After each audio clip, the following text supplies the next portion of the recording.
গোটেই স্কুল আমাৰ যিমান স্কুল আছে 615 আমাৰ চৰকাৰী স্কুল তাত আমি ইতিমধ্যে জনাই দিছোঁ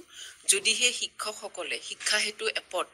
নিজৰ এটেণ্ডেন্সটো দিবলৈ অপৰাগ হয় তেওঁলোকে যদি এটেণ্ডেন্স নিদিয়ে তেতিয়া আমি তেওঁলোকৰ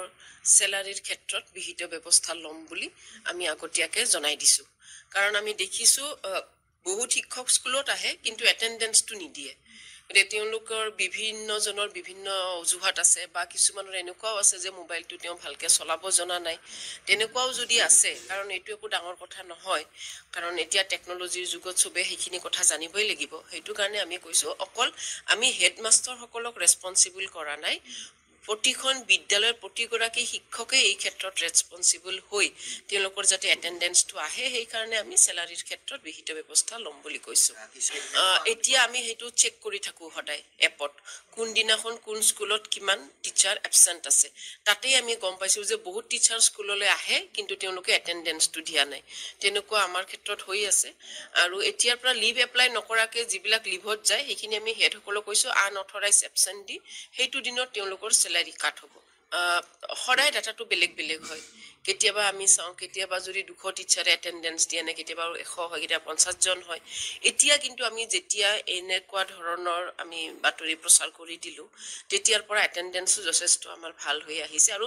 ষ্টুডেণ্টৰ এটেণ্ডেন্সটো আমি মেণ্ডাটৰী কৰিছোঁ কাৰণ মিড ডে মিলৰ যিখিনি তেওঁলোকে মাহেকত মিড ডে মিলৰ যিখিনি বস্তু পাব সেইখিনি এটেণ্ডেন্সত যিমান ষ্টুডেণ্ট দেখাব সেইখিনি ষ্টুডেণ্টৰহে পাব গতিকে ষ্টুডেণ্টৰ ক্ষেত্ৰতো আমি মেণ্ডাটৰী কৰিছোঁ আপাৰ আইডিৰ ক্ষেত্ৰত যথেষ্ট আমি প্ৰব্লেম পাইছোঁ আপাৰ আইডিত আমাৰ যদি বাকী জিলাবিলাক চাওঁ তেনেহ'লে তেওঁলোকৰ পাৰফৰ্মেঞ্চ আমাৰ কামৰূপ মেট্ৰ' জিলাতকৈ বহুতখিনি ভাল এই ক্ষেত্ৰত আমি যিসকল বিষয়া আছোঁ আমি নিজেই সেইকাৰণে দুখ প্ৰকাশ কৰিছোঁ যে আমি কিয় এইখিনি কাম কৰিব পৰা নাই ইতিমধ্যে আমি বহুতকেইখন মিটিং কৰিলোঁ প্ৰাইভেট স্কুলসমূহৰ লগত আমি বেলেগকৈ মিটিং কৰিছোঁ আমাৰ চৰকাৰী স্কুলসমূহৰ লগত বেলেগকৈ মিটিং কৰিছোঁ আমি আকৌ 3 দিনমান আগত এখন লেটাৰ দিছোঁ যদিহে আমাৰ এসপ্তাহৰ ভিতৰত এতিয়া আপাৰ আইডি জেনেৰেশ্যন কমপ্লিট নহয় সেইটো ক্ষেত্ৰতো আমি ডিচিপ্লিনাৰী ব্যৱস্থা ল'বই লাগিব আমি হেডসকলক ৰেছপনচিবল কৰিছোঁ এই ক্ষেত্ৰত তেওঁলোকক আমি কৈ দিছোঁ ক্লাছ টিচাৰ যিসকল আছে তেওঁলোকক নিজৰ নিজৰ ক্লাছৰ দায়িত্ব দিয়ক আৰু যদিহে এই ক্ষেত্ৰত তেওঁলোকে আমাৰ নিৰ্দেশনা মানিবলৈ অপৰাগ হয় তেনেহ'লে আমি তেওঁলোকক চৌকচ কৰা এক্সপ্লেনেশ্যন কল দিয়া প্ৰথম যিটো ষ্টেপ সেই ষ্টেপেৰে আমি আৰম্ভ আপোনালোকে নিশ্চয় বিদ্যালয় পৰিদৰ্শক মহোদয়ৰ বক্তব্য শুনিলে শিক্ষকৰ অনুপস্থিতিক লৈ কঠোৰ শিক্ষা বিভাগ শিক্ষা হেতুত অনুপস্থিত শিক্ষকৰ কৰ্তন হ'ব দৰমহা শিক্ষা হেতুত কামৰূপ মেট্ৰৰ অধিকাংশ বিদ্যালয়ৰ শিক্ষকৰ নাই উপস্থিতি গতিকে এই সম্পৰ্কত আপোনালোকে বিদ্যালয় পৰিদৰ্শক মহোদয়ৰ যি বক্তব্য সেই বক্তব্য আপোনালোকে নিশ্চয় শুনিছে